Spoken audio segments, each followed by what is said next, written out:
سورہ مبارکہ نور کی 32ویں آیت ہے جو میں نے آپ کے سامنے پڑھی ہے۔ گفتگو بہت مطول نہیں ہے، بہت طویل خطاب نہیں ہے، مطلب آج کی نسبت سے کچھ دیر سوچنا ہے۔ اور یہ دو ہمارے عزیز جو اس آبادی کے رہائشی بھی ہیں، ان کے خانوادے اسی آبادی میں رہتے ہیں، ان کی مغفرت کے لیے ادارے کی طرف سے اہتمام بھی ہے۔ پروردگار عالم کا احسان عظیم ہے کہ ہمیں جو اللہ نے بطفیل محمد و آل محمد، ہمیں جو اللہ نے منطق اور سوچ اور فکر اور نظریہ عطا کیا ہے، ہمارے علاوہ کسی کی وہاں تک پہنچ نہیں ہے۔ یہ جو دنیا اس وقت ترقی کی بات کرتی ہے نا، تو اس کے پیچھے جو فلسفہ ہے ترقی کی راہوں میں، وہ آئیڈیاز کا ہے، وہ تصورات کا ہے، وہ خیالات کا ہے کہ کس کا خیال زیادہ اونچا ہے، کس کے پاس زیادہ اچھا آئیڈیا ہے، کس کے پاس زیادہ اچھا نظریہ ہے۔ آپ ذمہ داریاں بھی انہی کو سونپتے ہیں جو نظریہ پردازی کرتے ہوں اور نظریہ پروری کرتے ہوں۔ نظریہ پروری، صلوات پڑھیں ذرا محمد و آل محمد۔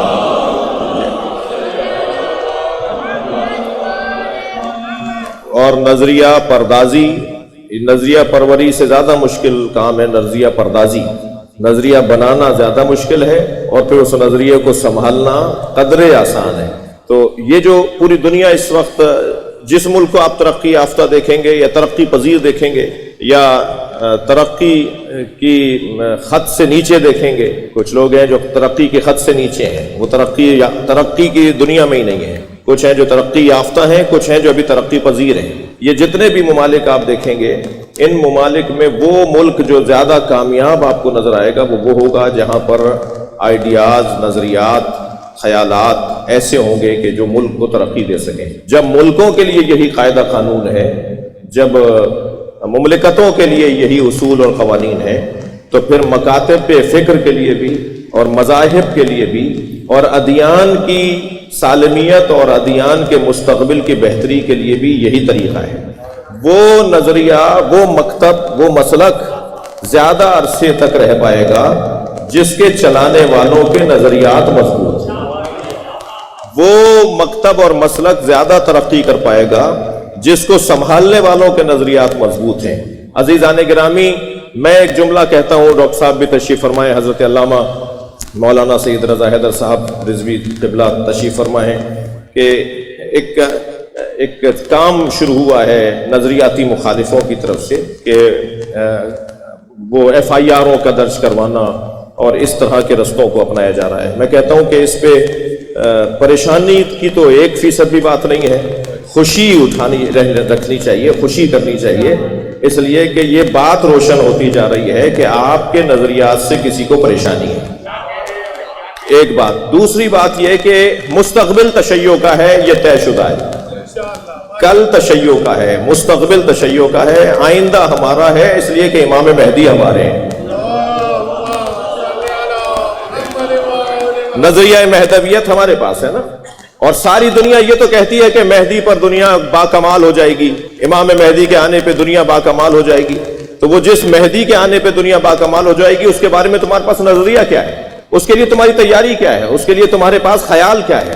تو عرض یہ کر رہا ہوں کہ الحمدللہ مضبوطی اور جو مکتب کی بالیدگی ہے وہ اللہ نے اہل بیت کی تعلیمات کی وجہ سے، اہل بیت کی وجہ سے، ہمارا تو اپنا کچھ نہیں ہے، ہمیں مضبوطی عطا کی ہے اور ہم مسلسل بہتری کی طرف جا رہے ہیں۔ جب کسی کے پاس کچھ بن نہیں پاتا نا، جب کسی سے کچھ بن نہیں پاتا، تو ایک مولا علی کا فرمان ہے کہ کمزور انسان اور ناتوان انسان اور مجبور انسان کا ہر باغ گالیاں بکنا ہے۔ تو جب اس کے پاس کچھ کرنے، صلوات پڑھ لیں ذرا نبی کی ذات پر،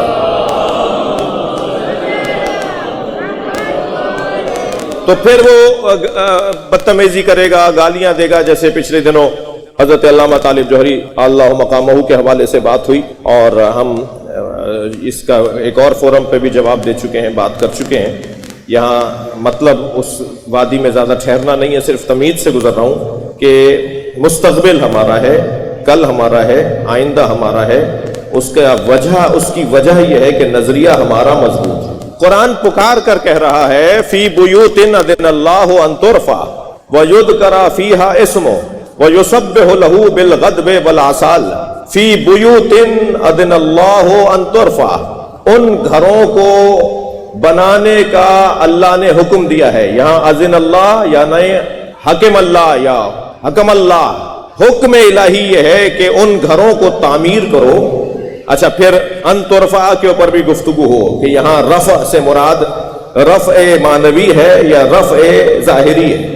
میں آپ سے دو زینے اوپر بیٹھا ہوں، یہ رفع ظاہری ہے، لیکن ضروری نہیں ہے جو نیچے بیٹھا ہے وہ رفع معنوی مجھ سے نہ رکھتا ہو. ممکن ہے کوئی نیچے بیٹھا ہو اور وہ مجھ سے معنوی اعتبار سے اوپر ہو. صلوات پڑھے ذرا محمد و آل محمد. جی مولانا، تو یہ جو رفع ہے یہ اللہ حکم دے رہا ہے کہ ان گھروں کو بلند کرو، ان گھروں کو رفع. ہم عربی گرامر میں بھی ایک رفع، ایک فتح، ایک کسر، یہ اصطلاحیں ہم استعمال کرتے ہیں. زیر کو کہتے ہیں کسرہ، کسرہ. زبر کو کہتے ہیں فتح، فتحہ یا فتح. اور ایک پیش لگایا جاتا ہے، جب آپ اعراب لگائیں گے تو اسے کہتے ہیں رفع. اس کو کسی کلمے کو بلند کرنے کو کہتے ہیں. یہ حالت رفعی میں ہے، یہ حالت کسری میں ہے، یہ حالت سکونی میں ہے، یہ حالت فتحی میں ہے. یہ اصطلاحیں ہمارے مدرسے کے اندر عربی گرامر جاننے والے بہتر جانتے ہیں، یہ استعمال ہوتی ہیں. تو ارفع یعنی بلند کرنا اللہ کا حکم ہے، اجازت ہی نہیں ہے. ہم تو کہتے ہیں اجازت بھی کافی ہے. اگر اللہ نے اجازت دے دی ہے تو اجازت ہی کو تو جواز کہا جاتا ہے، اجازت ہی کو حلال کہا جاتا ہے، اجازت ہی کو صحیح کہا جاتا ہے، اجازت ہی کو درست کہا جاتا ہے. آپ اگر ظاہری لفظ پر ہی غور کر لیں تب بھی اللہ نے کچھ گھروں کو بلند کرنے کا حکم دیا ہے، گرانے کا حکم نہیں دیا ہے. صلوات پڑھے گا محمد و آل محمد.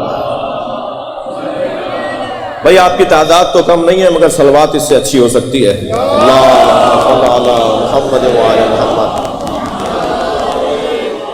ترجمہ سن لیجئے. میں مولانا سے بھی چاہوں گا کہ توجہ فرمائیں گے. فی بیوت اذن اللہ ان ترفع، اللہ نے کچھ گھروں کو بلند کرنے کا حکم دیا ہے. ان ترفع، انہیں بلند کیا جائے. کون سے گھر؟ کون سے گھروں کو؟ ان ترفع ویذکر فیہا اسمہ، در حالی کے ان گھروں میں. اب مختلف مفسرین کی بحث میں نہیں جا رہا، ترجمہ ایک یہ ٹھیک بھی ہے جو میں عرض کر رہا ہوں، ترجمہ اس سے ہٹ کر بھی ٹھیک ہے. در حالی کے وہ گھر وہ ہیں کہ جن گھروں میں اللہ کا ذکر کیا جاتا ہے. وَيُذْكَرَ فِيهَا اسْمُهُ، اللہ کا ذکر، اللہ کے نام کا ذکر کیا جاتا ہے. وَيُسَبِّحُ لَهُ، اور تسبیح کی جاتی ہے اللہ کی. بِالْغَدْوِ وَالْعَصَالِ، صبح کے وقت میں بھی شام کے وقت میں بھی. سارا دن اللہ ہی کی بات ہوتی ہو جس گھر میں. ایک گھر ایسا بھی ہے، کوئی گھر ایسے بھی ہیں بیوت ہیں، کچھ زیادہ گھر ایسے بھی ہیں، بیت نہیں بیوت، کچھ گھر ایسے بھی ہیں کہ جن میں صبح شام اللہ کا ذکر کیا جاتا ہے، اللہ کی تسبیح کی جاتی ہے. ان گھروں کو رفع، انہیں بلند کرو. اب یہ رفع معنوی ہے تو ان گھروں کی تعظیم کی جائے، رفع مادی ہے تو ان گھروں کو تعمیر کیا جائے. یعنی رفع معنوی میں تعظیم ہے اور رفع ظاہری میں تعمیر ہے. توجہ ہے؟ تھوڑی گردن ہلا دیجئے، مجھے لگے کہ یہاں بیٹھے ہیں آپ. ہاں، یہ نفسیاتی مسئلہ ہے، مجھے پتا تو چلے کہ یہاں ہے یا کہیں اور ہے. صلوات پڑھیں ذرا نبی کے ذات میں.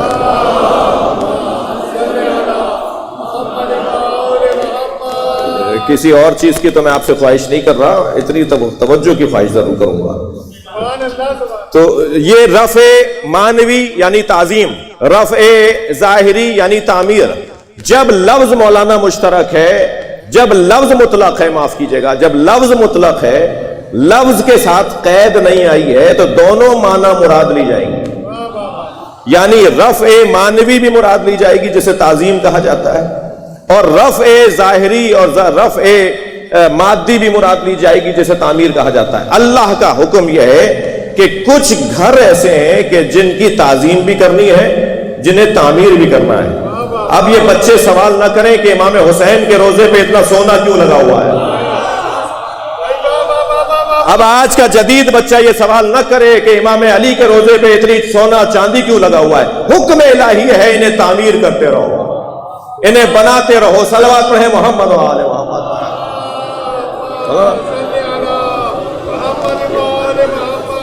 خدا کا حکم ہے، اللہ کا حکم ہے کہ ان کو تعمیر ظاہری یعنی خوبصورت بناؤ، شاندار بناؤ. میرے گھر میں اتنی اچھا کارپیٹ نہ ہو مگر امام بارگاہ میں اچھا ہو. میرے اپنے گھر میں اتنی اچھی دروازے کھڑکیاں نہ ہو جتنے اچھے امام بارگاہ میں ہوں. عزیزان گرامی، جتنا میں اللہ کے سے منسوب جن گھروں میں اللہ کا ذکر کیا جاتا ہے ان گھروں کو میں تعمیر کروں گا، اتنا ہی میں حکم الہی پر عمل کر رہا ہوں. حکم الہی ہے کہ ان کو تعمیر بھی کرو، ان کی تعظیم بھی کرو. بہت تفصیل میں جانے سے گریز کروں گا، صرف چند باتوں کی طرف توجہ چاہوں گا. تو ایسی دلیلیں دیں مزارات گرانے والوں نے. دقت چاہوں گا کہ جس کی بنیاد پر پوری دنیا میں مزارات کو گرا دیا گیا، خاص طور پر جنت البقیع اور جنت المعلی میں. وہ دو دلیلیں، ایک آیہ قرآنی ہے اور ایک حدیث ہے. آیہ قرآنی لا تصلی علی احد منہم مات ابدا. صلوات پڑھے محمد و آل محمد.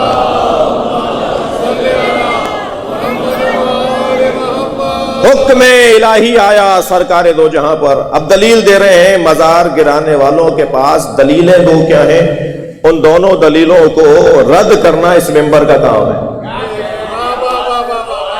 وہ دونوں دلیلیں جو قائم کی گئی ہیں ان دلیلوں کو نہ ماننا اس ممبر کا کام ہے.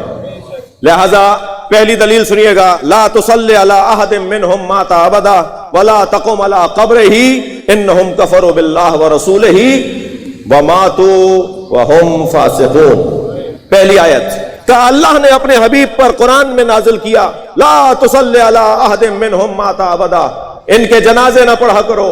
اچھا، آیت درمیان میں سے نکالی، اس فقرے سے تو بات سمجھ میں نہیں آ رہی کہ لا تصلی علی احد منہم مات ابدا، ان کے اوپر نماز جنازہ نہ پڑھا کرو. تو اس کا مطلب ہے کہ نبی کو اللہ نے نماز جنازہ پڑھنے کا حکم دیا ایک آیت میں، اور دوسری آیت میں منسوخ کر دیا کہ کسی پر بھی نماز جنازہ نہ پڑھا کرو. یہ تو مطلق انکار ہے کہ ان کے اوپر نماز جنازہ نہ پڑھا کرو. یہ کون ہے لا تصلی علی احد منہم؟ یہ منہم، یہ ہم کا اشارہ کس کی طرف ہے؟ اس حصے سے یہ لوگ گریز کرتے ہیں. اس کے بعد والے حصے کو اٹھا کر فریم کروا کے لگاتے ہیں ان دفتروں میں جن دفتروں کا کام ہے مزار گرانا. صلوات پڑھیں ذرا محمد و آل محمد. اور وہ کون سا ہے؟ اس کے بعد والا جملہ ہے ولا تقم علی قبرہ، تم اس کی ولا تقم علی قبرہ، تم اس کی قبر پر جا کے کھڑے نہ ہو. تو کہنے لگے یہ جو اللہ نے حکم دیا ہے کہ قبر پہ جا کے کھڑے نہ ہو، تو کیونکہ قبر ہوگی تو کوئی کھڑا ہوگا، تو قبر ہی گرا دو تاکہ کوئی کھڑا نہ رہے، کوئی کھڑا ہونے نہ جائے. انتہائی مفلوج استدلال ہے، انتہائی فلج زدہ استدلال ہے، انتہائی معذور استدلال ہے کہ اس قبر پہ جا کے کھڑے نہ ہو. ولا تقم علی قبرہ انہم کفروا باللہ. بھائی آیت کا اگلا حصہ، آیت کا پچھلا حصہ، آیت کا سباق، آیت کا سیاق دونوں بتا رہے ہیں کہ یہ کوئی خاص گروہ ہے، خاص طبقہ ہے، کچھ لوگ ہیں جن کی قبروں پہ جانے سے نبی کو روکا گیا ہے، جن کی جنازے کی نماز پڑھنے سے نبی کو روکا گیا ہے. یہ کون لوگ ہیں؟ تفسیر قرآن میں جب ہم جائیں گے تو یہ وہ منافقین ہیں کہ جنہوں نے کھل کر نبی کی مخالفت بھی کی اور برابر بھی بیٹھے رہے، جو سرکار کے ساتھ بھی بیٹھے رہے اور نبی کی مخالفت بھی کی. نبی کو اللہ نے ان کی قبر پہ جانے سے روکا، ان کی نماز جنازہ پڑھنے سے نبی کو روک دیا. کتنے ہی لوگ ہیں کہ جو نبی کے زمانے میں مرے اور سرکار نے ان کی نماز جنازہ نہیں پڑھائی. ایک شرابی مرا، مسلمان تھا، ظاہری طور پہ کلمہ گو تھا، شرابی تھا. سرکار نے ایک صحابی سے کہا جا کے تم نماز پڑھا دو. کہا یا رسول اللہ آپ؟ فرمایا کہ اس کی نماز میں نہیں پڑھاؤں گا. تو نبی کا نماز نہ پڑھانا اس کے کافر ہونے کی دلیل نہیں ہے، شایان شان مصطفیٰ نہیں ہے کہ اس کی نماز پڑھائیں. ہر ایک کی تھوڑی صلوات پڑھیں ذرا محمد و آل محمد.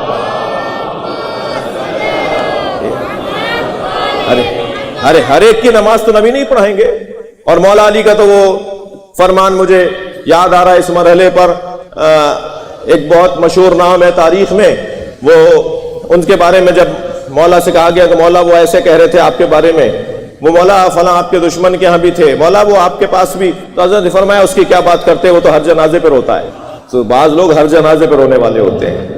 تو سب کا مقام ایک جیسا نہیں ہے، لہذا یہ مخصوص لوگ ہیں، یہ منافقین کہ جن کے بارے میں اللہ نے اپنے حبیب کو روکا کہ آپ ان کی نماز جنازہ نہ پڑھائیں اور ان کی قبروں پہ بھی نہ جائیں۔ دوسری جو دلیل ہے وہ ہے ابو الحیاج اسدی کی ایک حدیث، ایک راوی ابو الحیاج اسدی ہیں، آپ تھک تو نہیں رہے میری باتوں سے؟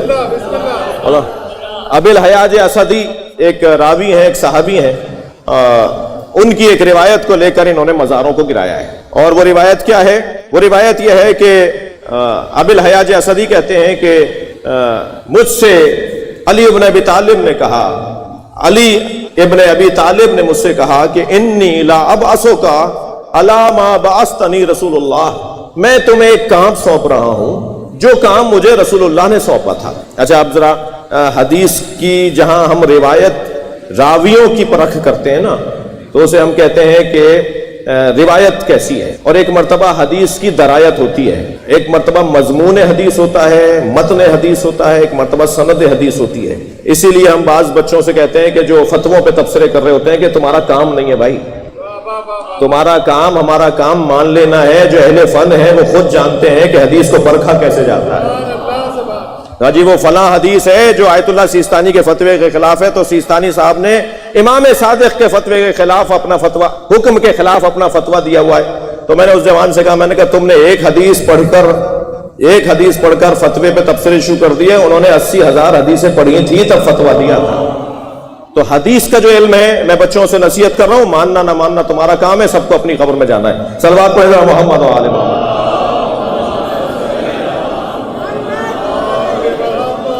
کہ جب ہم حدیث پڑھ رہے ہوتے ہیں نا، میرے کم سن ساتھیوں ذرا توجہ کرو، میں بزرگوں سے دعا چاہتا ہوں، جب ہم حدیث پڑھ رہے ہوتے ہیں تو سند کے اوپر غور کرتے ہیں۔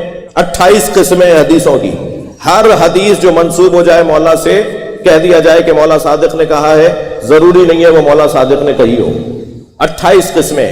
تو ہم پہلے روایت دیکھتے ہیں، یعنی راویوں کو دیکھتے ہیں، ان فلان ان فلان ان فلان ان فلان ان امیر المومنین ان ابو عبداللہ مثلا ان ابی عبداللہ امام صادق، یا کسی امام تک پہنچتی ہے بات۔ ایک مرتبہ ہم متن کو دیکھتے ہیں، مضمون حدیث کیا ہے۔ بعض اوقات مضمون کہہ رہا ہوتا ہے یہ امام کا فرمان نہیں ہے، اور راوی کہہ رہے ہوتے ہیں، یعنی ان کی سند کا صحیح ہونا کہہ رہا ہوتا ہے کہ امام کا فرمان ہے۔ پھر بحث کی جاتی ہے کہ فصاحت و بلاغت کے خلاف ہے کہ امام یہ لفظ استعمال کرتے، لہٰذا راوی نے اپنے الفاظ کو جس سے میں استعمال کر دیے ہیں، ہے تو مولا کا پیغام مگر الفاظ یہ راوی کے ہیں، کیونکہ وہ اسلوب نہیں بتا رہا ہوتا، اسلوب کا تقاضا ہے کہ یہ امام یہ لفظ بول ہی نہیں سکتے۔ جیسے صحیفہ سجادیہ میں کچھ دعائیں ہیں جن میں کچھ جملوں کے اوپر علماء حدیث نے بحث کی ہے کہ یہ جو جملہ ہے امام کا، یہ سننے والے نے، امام نے یقیناً کچھ اور کہا ہے، اس نے اپنی طرف سے اس جملے کو اپنے الفاظ میں لکھ دیا ہے۔ یہ ہوتا ہے ایسا۔ ایک مرتبہ دونوں چیزیں ہی کمزور ہوتی ہیں، یعنی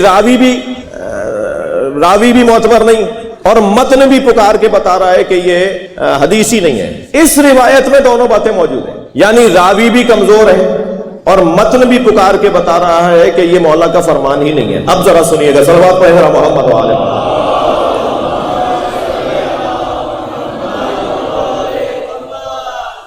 روایت کیا ہے؟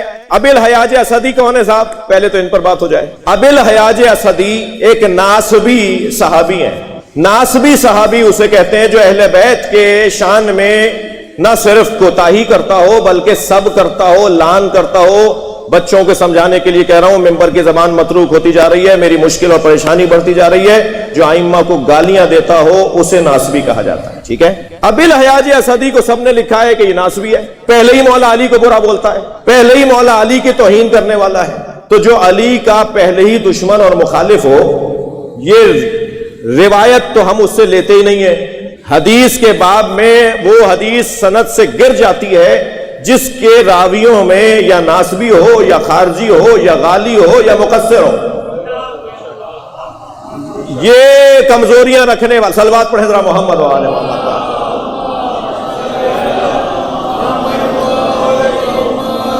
جو یہ کمزوریاں رکھنے والا راوی ہے، ہم اس کی حدیث لیتے نہیں ہیں، وہ اپنی سند سے گر جاتی ہے، تو یہ ناسبی ہے۔ پہلے ہی مولا علی کو برا بھلا کہتا ہے تو اس سے تو روایت لینی نہیں ہے، سند ویسے ہی گر گئی۔ اب ذرا متن کو دیکھ لیجئے، کیا کہہ رہے ہیں؟ مولا اسی سے فرما رہے ہیں جو مولا کو معاذ اللہ برا بھلا کہتا ہے، اور کیا فرما رہے ہیں؟ انی لا ابعثک علی ما بعثنی رسول اللہ، میں تمہیں وہ کام دے رہا ہوں جو رسول اللہ نے مجھے دیا۔ ہم اس علی کو علی مانتے ہیں جو اپنا کام خود کرتا ہو۔ یہ کیا بات ہوئی؟ صلوات پڑھیں میرا محمد و آل محمد۔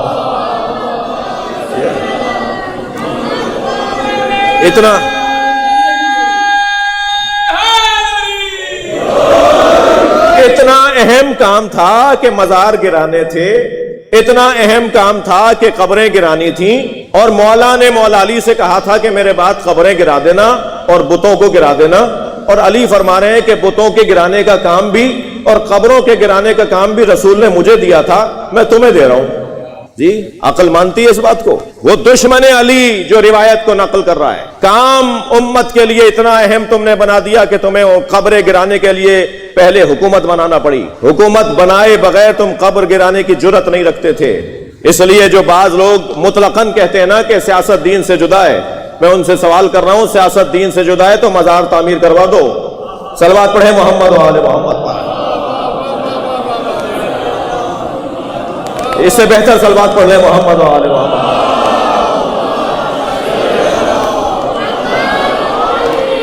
ہاں جو سیاست شیطنت ہے وہ دین سے جدا ہے۔ توجہ چاہوں گا، اب کیا کہہ رہے ہیں حضرت؟ فرما رہے ہیں میں ابھی حیاج اسدی میں تمہیں وہ کام دے رہا ہوں جو رسول اللہ نے مجھے دیا تھا۔ کیا کہا تھا سرکار نے؟ سرکار نے فرمایا تھا لا تدع تمثالا الا طمستہ، کوئی بت نہ دیکھنا مگر اسے گرا دینا۔ جی کسی بت کو ظاہر نہ دیکھنا مگر گرا دینا۔ ولا قبرا مشرفا الا سویتہ، اور کسی قبر کو بلند نہ دیکھنا مگر اسے گرا دینا۔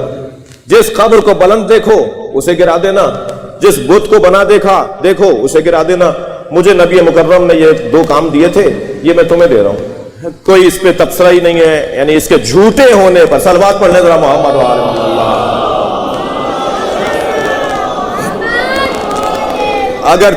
اگرچہ میں ایک لفظ کے لیے اجازت چاہوں گا کہ اگر اس کو بالفرض محال کو فرض کرنا محال نہیں ہوتا، جی ہم اس کو فرض بھی کر لیں کہ یہ مولا نے اس کو کام دیا بھی تھا، ان صاحب کو کام دیا بھی تھا، تو یہی جملے مولا کے قبروں کے بنانے کا حکم دے رہے ہیں۔ انہی جملوں سے قبروں کی تعمیر کا نظریہ ثابت ہوتا ہے۔ بتوں کو گرا دو، یہ تو بات صحیح ہے، کوئی اختلاف ہی نہیں ہے، لیکن ولا قبرا مشرفا الا سویتہ، اور کسی قبر کو مشرف بلند نہ دیکھنا مگر یہ کہ اسے سویتہ، یہ تم نے ترجمہ اور مطلب کیسے نکال لیا کہ اسے گرا دینا؟ سویتہ کا مطلب یہ ہے کہ صاحب قبر کے مطابق کر دینا۔ صلوات پڑھیں محمد و آل محمد۔ جی صلوات پڑھیں محمد و آل محمد۔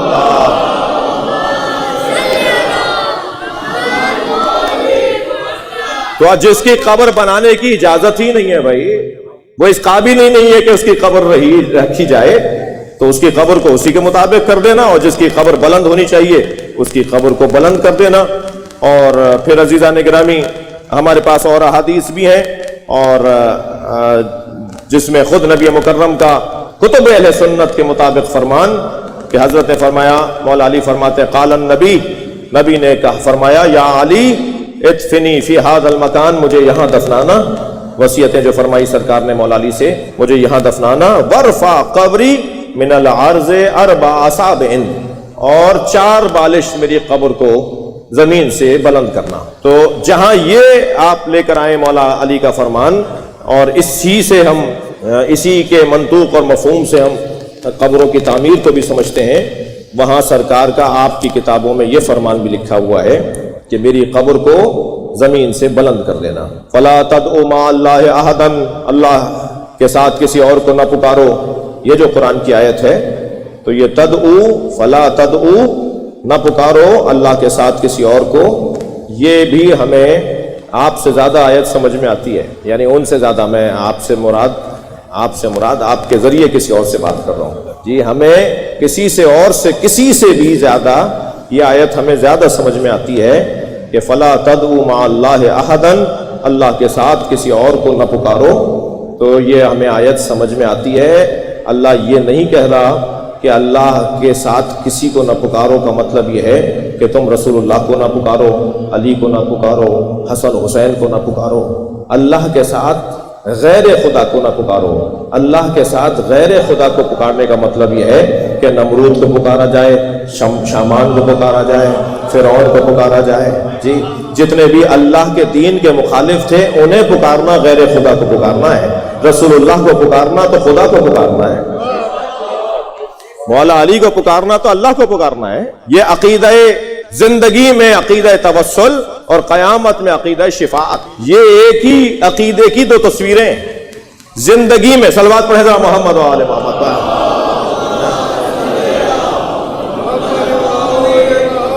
زندگی میں مجھے توسل کی ضرورت ہے اور مرنے کے بعد مجھے شفاعت کی ضرورت ہے۔ زندگی میں جن سے توسل کی ضرورت ہے وہ بھی وہی ہیں جن سے آخرت میں شفاعت کی مجھے ضرورت ہے۔ تو اگر آخرت میں تو شفاعت کریں گے علی اور دنیا میں علی کی ضرورت نہ ہو، میں یہاں ایک جملہ کہہ کے گزر جاؤں، سمجھ میں نہیں آتی یہ منطق کیسی ہے۔ علی آخرت میں پہلے نمبر پر ہے، دنیا میں چوتھے نمبر پر۔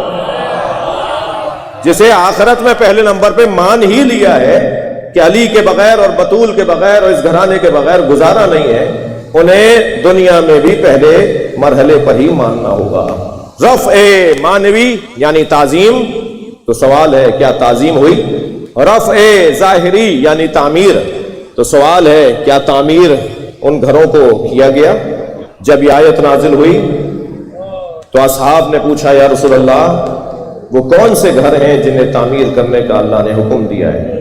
سرکار نے فرمایا بیوت الانبیاء، انبیاء کے گھر ہیں جنہیں بنانے کا اللہ نے حکم دیا ہے۔ برابر میں حضرت ابو بکر بیٹھے تھے، مولا علی اور جناب زہرا کے گھر کی طرف اشارہ کر کے کہا ھذا المکان منہا، یہ والا گھر بیوت الانبیاء میں سے ہے جن کو بنانے کا اللہ نے حکم دیا ہے۔ علی و بطول کا گھر بھی ہے ان میں۔ میرا تو سوال یہ ہے کہ جب سرکار نے انبیاء کہہ دیا تھا کہ انبیاء کے گھر، تو یہ سوال بنتا نہیں تھا، کیونکہ ہم نبی تو نہیں مانتے نا مولا علی کو، جی امام حسن امام حسین کو ہم نبی نہیں مانتے، لیکن وہ جانتے تھے کہ جن کے گھروں کی تعمیر کا اللہ نے حکم دیا ہے ان گھروں سے زیادہ عظمت والا یہی گھر ہے۔ تبھی تو سوال کیا انہوں نے، سوال کیا یا رسول اللہ یہ گھر علی و بطول کا گھر ان گھروں میں سے ہے؟ نبی کا جواب ہے اہل سنت کی 4 کتابوں کے حوالے میں رکھتا ہوں۔ ایک مرتبہ سرکار کی آواز آئی نعم من افضلہا، یہ ان سب سے افضل ہے۔ جس گھر کو نبی نے نبیوں کے گھروں سے افضل قرار دیا، کیا ان کے گھروں کو تعمیر کیا گیا، ان کی تعظیم کی گئی؟ عزیزو، قباحت ظلم کی ظالم کے بدلنے سے بڑھ جاتی ہے اور مظلوم کے تبدیل ہونے سے بڑھ جاتی ہے۔ بچے پر کوئی بچہ ظلم کرے تو ظلم ہے، ظالم بھی اور مظلوم بھی سامنے ہے، لیکن کسی بچے پر اگر کوئی بڑا ظلم کرے تو اس کی قباحت میں اضافہ ہو جاتا ہے۔ کسی عالم پر اگر کوئی بچہ ظلم کرے تو اس کی قباحت میں اضافہ ہو جاتا ہے۔ اگر امام حسین پر بد کردار لوگ ظلم کریں، برس زدہ لوگ ظلم کریں، جی جن کا حسب اور نسب پتہ نہ ہو وہ امام حسین کے گلے پہ چھری چلائیں، تو قباحت ظلم بڑھتا چلا جاتا ہے۔ میں گزارش کروں گا اپنے محترم سننے والوں کے ذریعے سے کہ اگر ہمارے اطراف میں اور ہمارے قبائل میں، ہمارے خاندانوں میں کوئی ایسا کام کوئی کر رہا ہو کہ جس کی وجہ سے رسم پڑنے کا خوف ہو کہ اب رسم پڑ جائے گی، اب یہ تکرار ہوگا، اب یہ بعد والے بھی ایسے ہی کریں گے، اسے وہیں روک دیا جائے، اس لیے کہ اگر اس بڑے کے کام کو وہاں نہیں روکا گیا تو یہ خطرناک ماحول بنائے گا، نسلوں میں برائیاں بڑھیں گی، نسلوں میں برائیاں منتقل ہوتی چلی جائیں گی۔ اگر زہرا کے دروازے پہ لکڑیاں جمع نہ کی گئی ہوتی، میں کہتا ہوں کم سے کم بات کیجئے۔ اگر سیدہ سے علامہ شبلی نعمانی کے مطابق، الفاروق کے مطابق، اگر سیدہ سے یہ نہ کہا گیا ہوتا کہ گھر سے باہر نکالو ان لوگوں کو ورنہ میں گھر کو آگ لگا دوں گا، اور سیدہ کا یہ فرمانا کہ اس میں تو حسنین بھی رہتے ہیں، اور ان کا یہ کہنا کہ کوئی رہتا ہو ہم آگ لگا دیں گے، میں کہتا ہوں اس کم سے کم پر تو سب کا اتفاق ہے کہ آگ لگی نہیں تھی، آگ لگانے آئے تھے، اس پہ کسی کو کوئی اختلاف نہیں ہے، بات ہی نہیں کر سکتے۔ میں تو انتظار میں ہوں کہ کبھی اس والے کلپ کے اوپر کوئی FIR کٹے، بات ہی نہیں کر سکتے۔ کہ اتنا تو کہا دروازے پر آ کر کے ہم گھر کو آگ لگانے آئے. شبلی کہتے ہیں کہ ان کے مزاج کے مطابق تھا. اگر روایت کی سند صحیح نہ بھی ہو تب بھی مزاج یہی تھا کہ یہ جملہ بعید نہیں ہے کہ انہوں نے کہا ہو. الفاروق کے اندر یہ جملہ جب آغاز زہرا کے گھر سے ہو رہا ہو تو پھر 1400 سال کے بعد سیدوں کو اگر مارا جا رہا ہو, 1400 سال کے بعد اگر امام بارگاہوں کو آگ لگانے کی بات ہو رہی ہو, 1400 سال کے بعد اگر 1924 کے اندر سیدہ کی قبر کو گرایا جا رہا ہو تو آغاز وہاں سے ہوا ہے, وہیں روکا جاتا. وہ پہلی جو حرکت ہوئی ہے سیدہ کے دروازے پر, اس کا وہی سبب بنا کہ اب مسلسل ظلم و زیادتیاں ہمیں نئے نئے طریقوں سے نظر آ رہی ہوتی ہیں. وہ مرحلہ بڑا سخت تھا کہ جب بی بی کا مزار گرایا جا رہا تھا. عزادارو چلیے کچھ دیر کے لیے اپنے ذہنوں کو مدینہ لے چلیے. اطراف میں جھل ملاتے ہوئے ہوٹل ہیں, بڑی بڑی عمارتیں ہیں, روشن عمارتیں ہیں, مگر نبی کی بیٹی کی قبر پہ چراغ نہیں ہے, مگر امام صادق کے مزار پر کوئی سائبان نہیں ہے, امام حسن کی قبر پر کوئی سایہ نہیں ہے. جی امام زین العابدین, امام جعفر صادق کی قبروں پر کوئی سائبان نہیں ہے.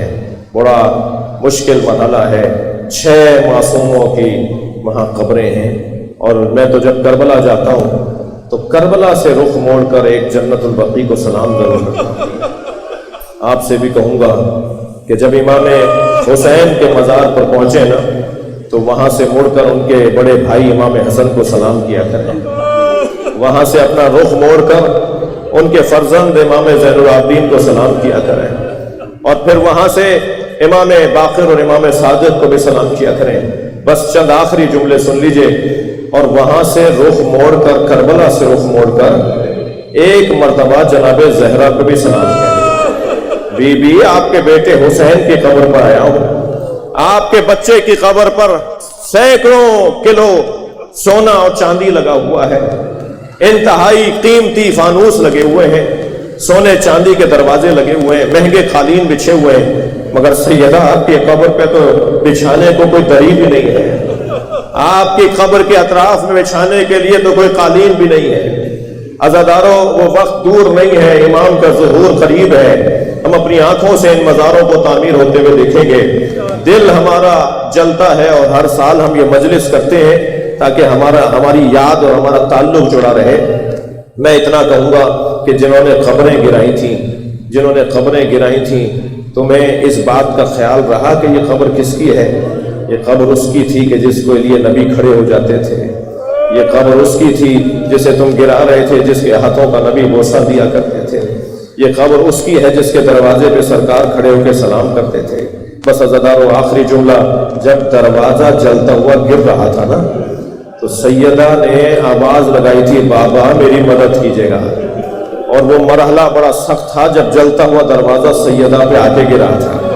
آیت اللہ فضل اللہ کمپانی کہتے ہیں اس دروازے میں لوہے کی کیل تھی جس نے سیدہ کی پسلیوں کو توڑ دیا. جب غسل دیتے ہوئے مولا علی کے رونے کی آواز بلند ہوئی اور جناب سلمان فارسی نے پوچھا, مولا آپ جیسا صابر امام تو ہم نے نہیں دیکھا, آپ جیسا صابر تو کوئی نہیں ہے. فرمایا سیدہ کی 2 پسلیاں ٹوٹی ہوئی تھی. سیدہ نے مجھے نہیں بتایا علی میرا پہلو شکستہ ہے. الا لعنت اللہ علی الظالمین.